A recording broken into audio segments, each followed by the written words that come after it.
Happy Friday, everybody. Welcome back to the channel. Hopefully you're having a great day. We've got a full 15-game slate that we're going to talk about in the MLB. Get ready. All right, let's talk about the recap first. Really nice day. We went 4-1, up 2.7 units. We had Arizona and Miami, both teams to score 3 runs. Check. Reds team total over 3.5. Check. Scored 7 and still lost. Phillies raced to 4. We hit this in the bottom of the first. Love to see it. Nice little plus money play that we tagged right in the first. Tamayuki Sagano over 4.5 hits. He finished with 5, so we nailed that. And then we had Kumar Rocker under 4.5 Ks at plus money. That was our miss on the day. He ended up at 7, one of his best outings of the year. So tip the cap and we move on. We will take a 4-in-1 day every day. All right, so I've got 6 best bets and a little 3-leg parlay that I like today. So let's get into this card and talk about these games. First game, Diamondbacks and the Cubs. It is going to be a wild day in Wrigley. We've got 63 degrees, a 19-mile-an-hour wind blowing straight out to center, really high humidity and really low pressure. I mean, optimal. 10 degrees warmer would be the greatest thing you could ask for, but the ball is going to be flying in Wrigley. If we look at Corbin Burnes, he's got 10 games at Wrigley in the course of his career, all with Milwaukee. He's 1-2 with a 3.0 ERA at Wrigley. These Cubs hitters have good success, hitting like 308 off of him. His last game was in 2023 in Wrigley. And if we look at kind of what Corbin Burnes has been doing, it's not been a great start to his season. His last 3 games here have been against Milwaukee, the Nats, and the Yankees. He gave up 3 against Milwaukee, gave up 4 against the Nats, and gave up 2 against the Yankees. So, ironically, Yankees, one of his best starts. We have seen his innings pitch kind of go up each start. He went 4.1 in his first game, 5 in his second, and 6 in his third game. But the Ks really haven't been there. I mean, the Yankees they're going to strike out a ton. Struck them out 8 times, but he only got 3 Ks against the Nats and the Brewers. So, I was looking at his under 5.5 Ks. That does look very juicy today. So thought about taking it, still looking into it. If we look at Burnes, he's struggling against right. He's given up a 360 average, hard hit percentage beyond belief, 55%, average exit velo of 94 miles an hour. He is pitching better against lefties at 194. He's going up against Colin Rea today. So if we look at Rea, he's got 4 games pitched. 3.2 innings in his last game was his longest outing of the season. So he's gone 3.2 innings, 2 innings, 3 innings, and 1 out. So that said, he's had a great season. In 10 innings pitched in total this year, he's only given up 1 earned run, but he's given up 9 hits. He's only got 1 walk, and he struck out 7. So that said, his pitch mix is terrible today for this Arizona team that is absolutely blistering the baseball. He throws a fastball 54% of the time. Diamondbacks number 1 in hitting the fastball. He throws the cutter 15% of the time. Diamondbacks 3rd in hitting that. Where he might find some success is with the slider, but the D-backs are still 12th. That's their worst ranking. Now on the flip side, for Corbin Burnes, he throws the cutter 63% of the time. Cubs are number 2 hitting the cutter, so they're actually ahead of the D-backs in that. He throws a slider about 7% of the time. Cubs are number 1. Throws a changeup 7% of the time. Cubs are 4th. And he throws a curveball. That's where the Cubbies struggle a little bit. 27th in hitting the curve. So I just like runs in this game. I locked in a 10 earlier in the day. It is at 11 now. So how we're going to play this is we're going to take both teams to score 2 or more runs in the first 5 innings. This is a massive win. Home runs are up 50%, 54%. Runs are up 20+%. So any fly ball is bound to leave the field. If we look at Colin Rea, he gives up a 68% fly ball percentage. So he is a fly ball pitcher. And Corbin Burnes is about 54. So we've got 2 fly ball pitchers. We got 2 offenses that are rolling. We got a massive wind blowing out. I love it. Love this spot here. So that's going to be our play in that game. In terms of who wins, it's going to be a crapshoot, man. I also took Cubs team total over 4.5. I don't trust Corbin Burnes. He hasn't been pitching great lately. The bullpen's not great. So it's a pretty easy spot. You got 2 teams with over 4 ERAs in the pens. 2 starting pitchers that haven't been fantastic. I mean, Rhea's been good, but he's due for massive regression. Expected ERA of 4.85. So, love that play. It's one of my favorite plays today. And if you can't, I still like the over 11 in that game, but it's a little risky. Next game on the card, Cleveland Guardians and the Pittsburgh Pirates. So Luis Ortiz going up against his former team. Carmen Mlodzinski on the other side. It's going to be 59 degrees, about a 4-mile-an-hour wind blowing out to left. We do have some pretty low humidity and some high pressure, so not necessarily good for carry. We saw a pretty ugly series between the Nats and the Pirates. 1-0 game was how they finished it today. Ortiz has given up 17 hits in 16 innings, and he's given up 11 earned runs. His last game versus Kansas City was by far probably the best game he's ever pitched. 5.2 innings, 10 Ks, 1 hit, 1 earned run, 2 walks. Now, rewind to his first start versus the Padres. He went 4.2 innings, 9 hits, 7 earned, walked 4, only struck out 2. So not a guy I trust at all. We've seen him in Pittsburgh really give up some home runs. I remember a game last year he gave up 4 home runs in 1 inning. So not a guy I can really get behind. That said, in terms of Mlodzinski, his last game versus the Reds at GABP went into the 5th inning, 5 hits, 4 earned runs, walked 2, struck out 4. Prior to that against St. Louis, he had a really good outing. Went 5 innings, 5 hits, 1 earned run. And then at Tampa Bay, he got lit up. 3.2 innings, 7 hits, 4 earned runs. So he's kind of all over the place.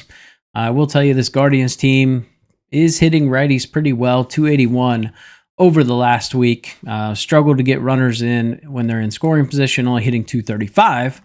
Now that's something the Pirates can't hit, but when they get runners in scoring position, they are highly effective. They are number 1 in batting average with runners in scoring position over the past 7 days and over the past 2 weeks, and 6th for the season. Ortiz gives up a pretty damn hard hit percentage, pretty high one, 44%, 93 exit velo. That said, Mlodzinski's definitely a little bit lower, but not spectacular. Let's see. Carmen's given up a 345 average to lefties, 270 to righties. Ortiz, 260 to lefties, 270 to righties. So, all that said, we got an over-under of 9. I just don't trust Ortiz enough. So, I would take Guardians. Team total over is about the only thing I trust. I just can't get behind Ortiz. They should be able to score some runs on Carmen here. So, not going to take Cleveland to win. I mean, the bullpen's great. That said, they've shown some flaws lately. ERA's up to 3.92, so they're actually ranked 14th in ERA, and the Pirates are 4.02, so they're kind of going the other way. So, like I said, Guardians team total, don't trust Ortiz. All right, next one on the card, Royals and the Tigers. Cole Reagans going up against Jackson Jobe. Reagans has been an absolute K machine. He has had 10, 11, and 10 Ks in his last 3 starts at Cleveland, at home versus Minnesota, and on the road versus Milwaukee. If we look at Reagans since 2023, he's 2-1 with a 2.45 ERA versus the Tigers. Today we're going to have a 17-mile-an-hour wind. It's kind of blowing slightly in, almost a side wind, kind of from the first base side to the third base side. We've got some really high humidity and low air pressure, so it is going to be good for carry, but it's not going to be the warmest day. So there's that. Home runs are going to be down about 15%, runs about 8. On the other side with Jackson Jobe, look at his last game versus the Twins. Really good. That said, we know the Twins' offense is just streaky as can be. He went 6 innings, 2 hits, no earned runs, only 2 Ks, and walked 1. Previous game against the White Sox, he went 5, gave up 4 hits, 2 earned runs, walked 3. And then we go to at Seattle, 4 innings, 3 hits, 3 earned runs, and walked 4. So I have some concerns about all these walks. He has 8 walks in 15 innings, and he's only got 9 Ks. So it's a good spot to take the Royals. Offensively, they scare me. They are hitting 191 versus righties on the season. That is 28th in the MLB. They are dead last in WRC plus at a 53. And over the past week, it's actually worse. So They've got an average of 171, WRC plus of 50. They just go on these weird streaks where they can't hit. Runners in scoring position, they're abysmal. 122 over the past week. That's 29th in the MLB. 181 over the last 2 weeks. That is 28th. We look at the Tigers. Hitting lefties okay. 236 average over the past week. 224 over the past 2 weeks. Doing a good job of runners in scoring position at 254 and 257 over the past 1 to 2 weeks. This is still, all that said, I can't back Detroit in this spot. So Cole Reagans has been absolutely dealing. So I'm not going to shy away from him. He has given up 1 earned run in his last 3 starts. That's it. 1 earned run in each game.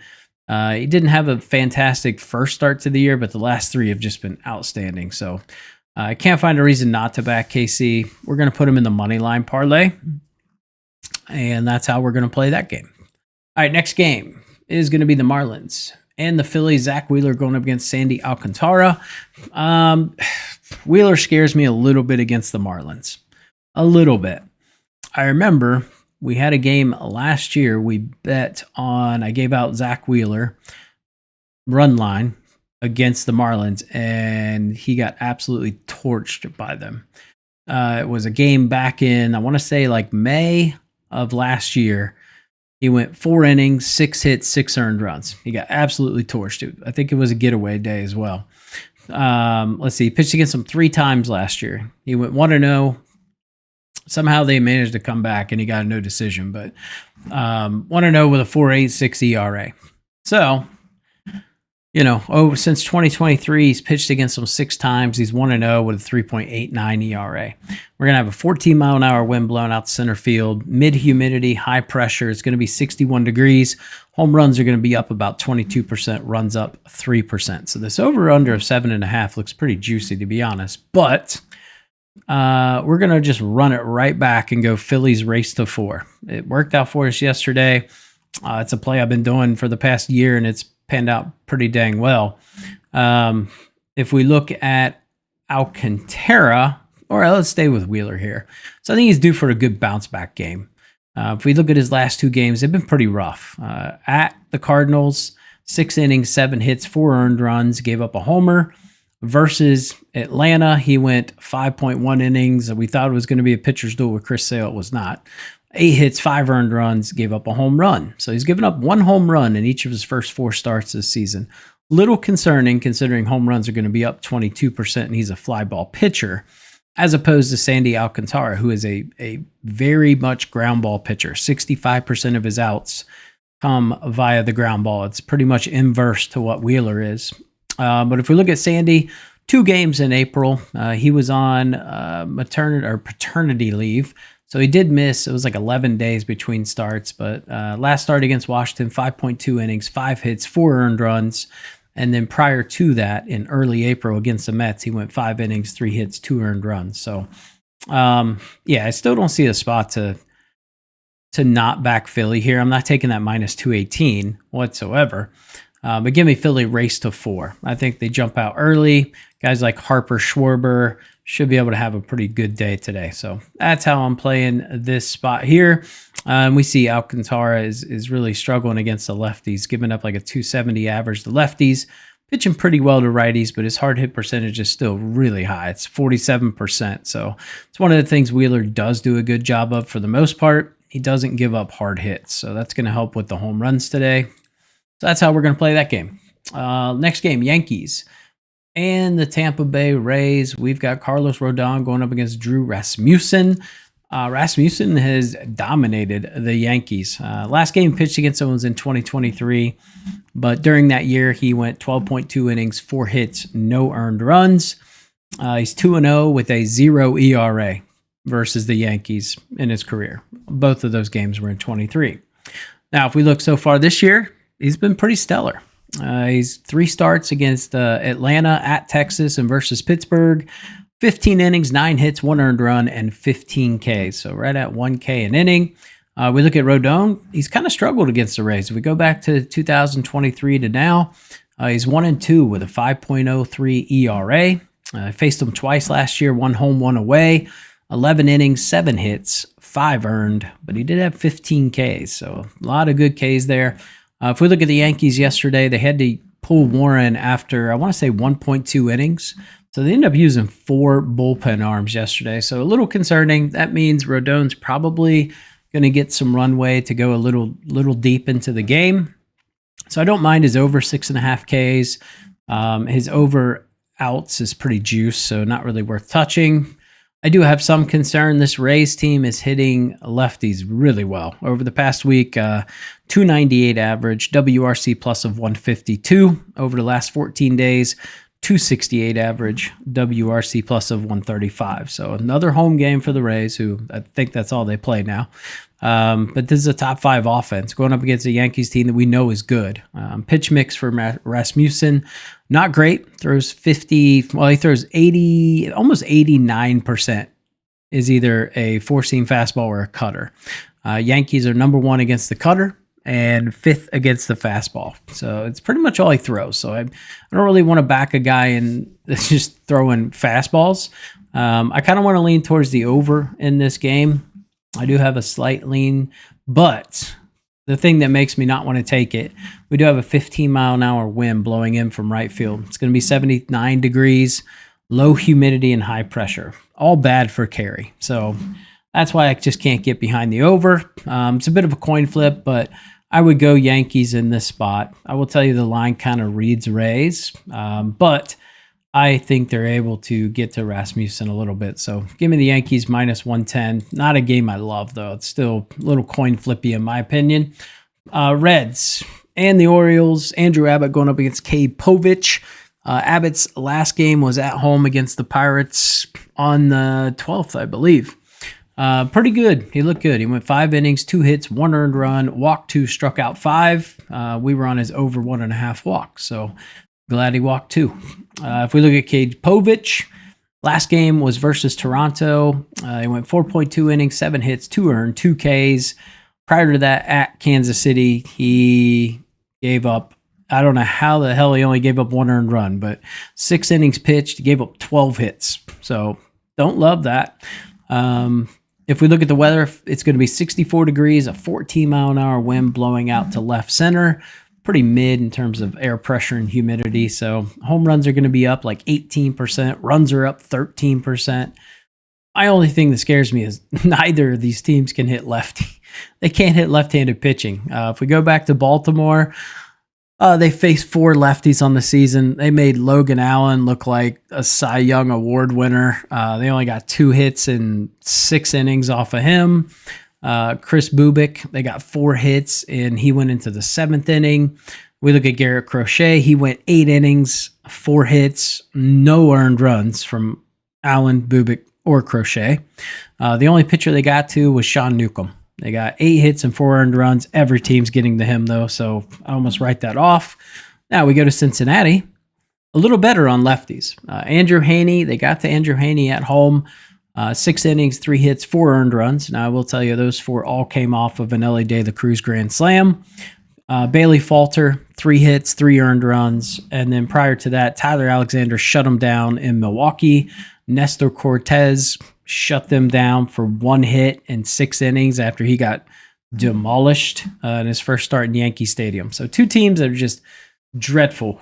I mean dreadful against lefties. So Orioles are dead last in average over the past week against lefties at 121, and the Reds are 27th at 140. So both teams are K'ing like crazy against lefties, and they can't hit.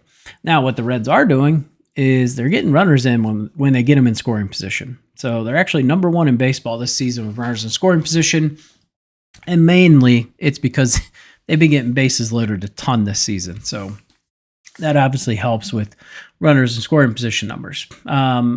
Cade Povich, hard hit percentage is 50%.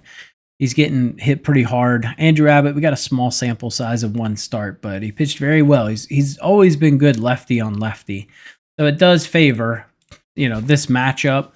Yeah, I mean, and in Baltimore facing these lefties, of the last 3 where they didn't score an earned run, 2 of the 3 they played at home.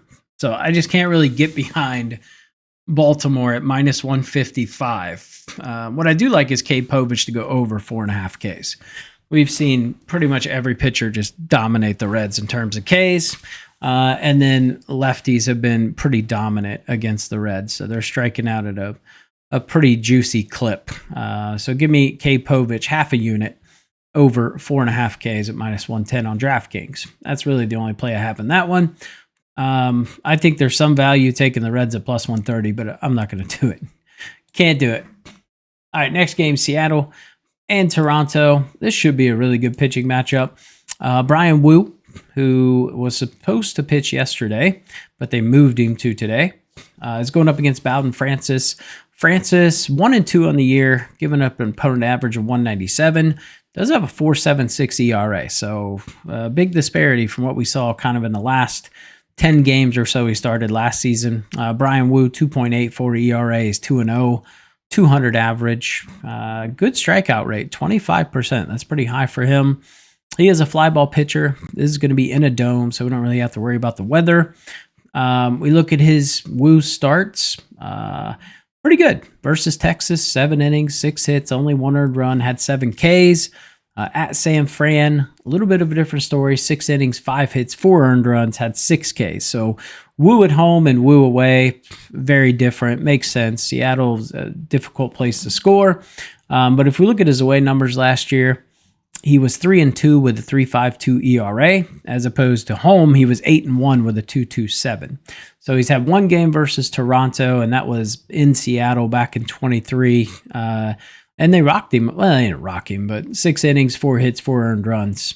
If we look at Francis, never pitched against Seattle. This is going to be his first game. So kind of hard to gauge off of that. But his last game against the Orioles, gave up 3 hits, resulted in 3 earned runs. 2 of those 3 hits were home runs, struck out 5. We go to the Mets prior to that. He pitched okay. My only concern with Bowden Francis is he's walking a lot. So he's had 7 walks in 3 starts. So it's a Mariner spot for me. I think this is a good spot to back the Mariners. They just came off a nice win against the Reds. Took 2 out of 3 against Cincinnati. Offensively, they looked fantastic. So give me the Mariners at minus 115 in this spot. All right, next game. White Sox and the Red Sox. So we got Martin Perez going up against Hunter Dobbins.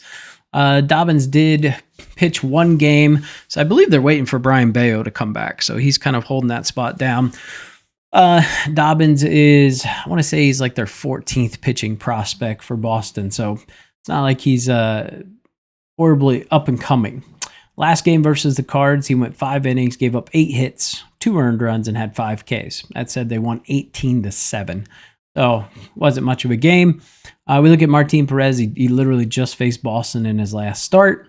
Went 4.2 innings, 5 hits, 2 earned runs, and 5 Ks. So a okay, decent start. If we look at his other 2 starts, he pitched great versus Detroit and Minnesota. So he's had a really good start to the year. He's been striking out people at a pretty high clip, which is very not Martin Perez-like. 27% strikeout rate. Last year, it'd get 2.5, 3.5 Ks for him. So it's an interesting line. We do have 54 degrees with a 14-mile-an-hour wind blowing out to left center. Mid-humidity and high pressure. So that is going to impact carry a little bit. Home runs are going to be down about 20% because of that. It doesn't really impact runs. Singles are going to be up. Doubles are going to be up. So a play I love in this game, not taking the Red Sox at minus 205. Don't trust them on the run line. I'm actually going to go the opposite way. We're going to take Hunter Dobbins, the pitcher, over 4.5 hits at minus 125, I believe, on DraftKings. So that's the angle I'm taking in that game. It's a little scary to trust a team that's hitting 187 over the last 2 weeks versus right-handed pitching, but this is a good spot for them to be able to get some hits. And yeah, I like it. He's given up pretty hard hit percentage, about 44%, giving up a 364 average to lefties and 400 to righties. So I can't back a team where the pitcher's giving up that high of an average to players versus Martin Perez. Lefties are hitting .071, righties are hitting 186. So insane to take Boston at minus 205 here. All right, next game. Twins and the Braves. Chris Paddock versus Bryce Elder. Oof. Actually, you know what? I skipped ahead. Let's talk about the actual game. The Mets and the Cards. Miles Mikolas versus David Peterson. This instantly just screams Mets, but Cards have been really good hitting lefties. They actually got a 307 average over last week versus lefty, WRC plus of 112. Over the last 2 weeks, hitting 270. So we've got some sustained numbers here where they have been hitting really well against lefties. If we look at Miles Mikolas, has not fared well against the Mets. Since 2023, he's 1-3 with a 9.30 ERA. He pitched against them twice in 23, twice against them in 24. If we go back to last year, 9.2 innings pitched, 16 hits, 8 Ks, 8 earned runs, 2 home runs, but didn't walk anybody. So tip the cap there, I guess. Last game was against Philadelphia, and he pitched pretty well. 5 innings, 3 hits, 3 earned runs, 6 Ks. Prior to that, he was at Fenway against Boston, and that didn't go well. 2.2 innings, 11 hits, 8 earned runs. So really cannot back the Cardinals here in any way, shape, or form. We've got an 11-mile-an-hour wind blowing out to center field. It's going to be about 53 degrees, mid-humidity, and high pressure. So not great for carry. Home runs are going to be down about 10%. Runs down about 15%. If we look at David Peterson, he has just been stellar, man. He's had 2, 1, and 2 earned runs in his last 3 starts, and that was at the Athletics versus the Blue Jays and at Miami. So no reason not to back Peterson here. So the angle we're going to take in this spot is we are going to do Mets race to 3. You can do race to 4 if you want. I think there's more value in that. I'm just going to do the race to 3 just because I think they can get it right away. All right, next game on the card, Minnesota Twins and the Atlanta Braves. We've got Chris Paddack going up against Bryce Elder. This is bad. You got a 9.49 ERA going up against a 7.20. So Paddock's got the 9. We got an 8-mile-an-hour wind blowing in from right field. It's going to be 75 degrees, mid-humidity, and high pressure. So not great for carry, but we got single-digit reductions in runs and home runs today. If we look at Paddack, he's pitched 2 games against Atlanta. It's been a while, 2019, 2021. He's 2-0 with a 1.64 ERA. Take with that what you will. Little outside the scope of time I like to look at, but nonetheless, wanted to put that out there. If we look at his last game versus Detroit, good bounce back game. 5 innings, 2 hits, 1 earned run, 5 Ks. Prior to that against Houston, 4 innings, 7 hits, 3 earned runs. And then against the White Sox, he just got absolutely destroyed. So I haven't really built up confidence with him. Bryce Elder, we look at him, his last game, 6 innings, 9 hits, 5 earned runs, 2 home runs, and 4 Ks against the Rays. And then prior to that against the Dodgers, 4 innings, 3 hits, 3 earned runs, 3 Ks. My problem is I can't trust this Braves offense. So fade spot for me. Both pitchers are terrible. I would love to take the over if I had an ounce of faith in either offense, but you never know what you're going to get with both of these teams. So I'm going to fade it. I would say Braves would have to be the play. Like, you're still getting good value to take the Braves, but offensively, I have zero faith in them. All right, Dodgers and the Rangers. Good pitching matchup here. Jacob deGrom going up against Yoshinobu Yamamoto. Yamamoto has been insanely good. We look at his last 2 games against the Cubs and the Phillies, 2 pretty good offensive teams. 12 innings combined between the 2, 5 hits, 0 earned runs, 14 Ks. So he's been absolutely dealing. He's got a 1.23 ERA on the season, opponent average of 1.71. We look at deGrom. He's 0-0, opponent average of 2.32 and an ERA of 4.30. His K percentage has been very, very low. That's kind of his calling card, is striking people out. Used to be. He's got a sub 21% K percentage as opposed to Yamamoto's, who's at 34%. And his walk rate for deGrom is pretty high. It's almost 10%. If we look at Yamamoto, he is a ground ball pitcher. Not that it matters. We're going to be playing in a dome, but 67% of his outs come via the ground ball, whereas deGrom is a fly ball pitcher. So if we look at deGrom, he's given up a home run, 2 home runs in each of his last 2 games. So at Seattle and versus Tampa Bay. Gave up 3 earned runs to Seattle, 4 to Tampa Bay. Love the Dodgers here. Dodgers race to 4. Dodgers first 5 -0.5 is how I chose to play it, but wouldn't mind a Dodgers race to X bet either. But we're going to take the first 5 -0.5 a run, so run line, and we're getting plus 105 on that. So that's the angle I'm going to take there. Dodgers have been they're just the Dodgers. They're going to hit. They score with runners in scoring position. We just have a pitching advantage here. We have an offensive advantage. The only thing they don't have is home field advantage. So give me the Dodgers in this spot. All right, next game, Athletics and the Brewers. JT Gang going up against Freddie. Where's the ball going to go? Peralta. Peralta's been solid, man. He was really solid. He's had, let's see, if we look at his last 2 starts, they've been really good. At Arizona, at Colorado. 10.1 innings, 7 hits, 3 earned runs, 12 Ks. So he's been pitching really, really well. At home, he pitches okay. If we look back since 2023, he's 13-9 with a 3.62 ERA. Going up against JT Gen, who just has 1 game versus the Mets, but it was a pretty good one. 5.1 innings, 5 hits, 1 earned run, 6 Ks. We go back to last year, though. He was 1-1 with a 4.24 ERA in 8 games. So he pitched 34 innings last year. Peralta's thrown 1 game at home this year, and it was versus Kansas City. Pitched a great game with 8 innings, 2 hits, 1 earned run, 8 Ks. Again, we know the Royals bats can go ice cold, so you can glean what you want from that. But Peralta's been nails against righties. A sub-1 batting average. Lefties, admit I would get to him a little bit more, 233 average. We look at JT again, 222 to lefties, 167 to righties. The only thing that concerns me is his hard hit percentage is pretty high.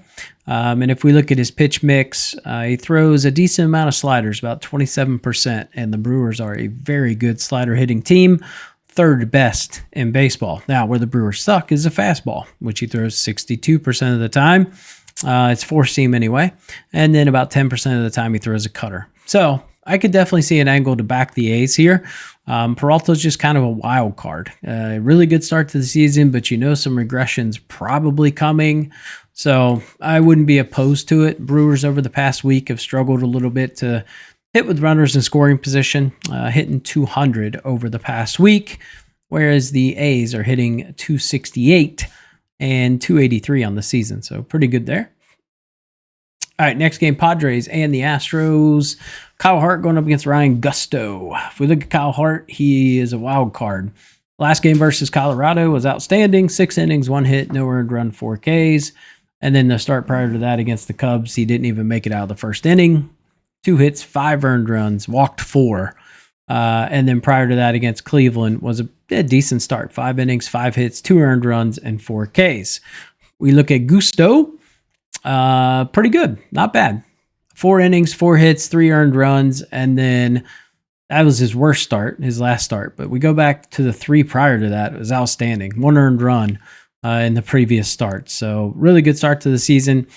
I love the Padres offense. Not sure I can get behind Kyle Hart.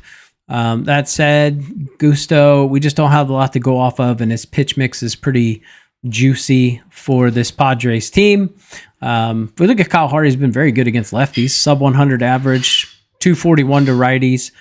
Gusto struggling a little bit with the lefties, pretty decent to the righties. Both of them have hard hit percentages that are fairly high. So I would lean towards the over in this game. So over 9 is the only way I'd really play this game.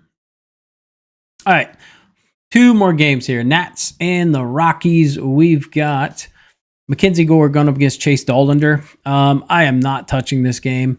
We're going to have a 10-mile-an-hour wind blowing in from right field. It's going to be 34 degrees, which means it's probably going to be snowing, high humidity, and mid-pressure. So, what's going to happen here?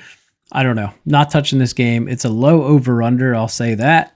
I would lean Nats, but after that offensive series they just had against the Pirates where they just averaged 1.33 runs in that series, I just can't get behind them. Gore is the better pitcher. They should win. I'm not going to coin flip on a 15-game slate in Coors Field. So that's where I'm at with that. Last game, Giants and the Angels. Logan Webb going up against Tyler Anderson. We got a 9-mile-an-hour wind blowing out to center field, 57 degrees, mid-humidity and mid-pressure. We look at Tyler Anderson at home since 2023. It's not been pretty. 7 wins, 11 losses, almost a 5 ERA. 3 games this year. He's pitched pretty well at Houston versus Cleveland at home and at St. Louis. So 0 runs at Houston, 2 earned runs against Cleveland, 3 at St. Louis. So can't really find a spot to back Tyler Anderson in the spot. He just historically, if you're going to take him, you take him on the road. He is 1-0 with a 1.48 opponent average, 2.87 ERA. So very similar numbers to Logan Webb. But yeah, I don't see an angle here to necessarily take him. That said, I mean, Giants played pretty well in that series against Philly. Do I want to take him at minus 155? No. So there's really no angle for me in this game whatsoever. So it is a complete fade in my opinion. All right, let's get you guys a betting card, get you guys on your way. This video is long enough already. First play is going to be Arizona and the Cubs. Both teams to score 2 runs in the first 5. We're going to lean into that huge tailwind. Phillies race to 4. Mets race to 3. Hunter Dobbins over 4.5 hits. K. Bovich, just a half a unit play on him over 4.5 Ks. I think it'll be tight. I think he finishes at 4 or 5. And then we're going to take the Dodgers on the run line in the first 5 at plus money. And fun parlay of the day, Kansas City, the Dodgers, and the Mets. Pair them together, plus 353.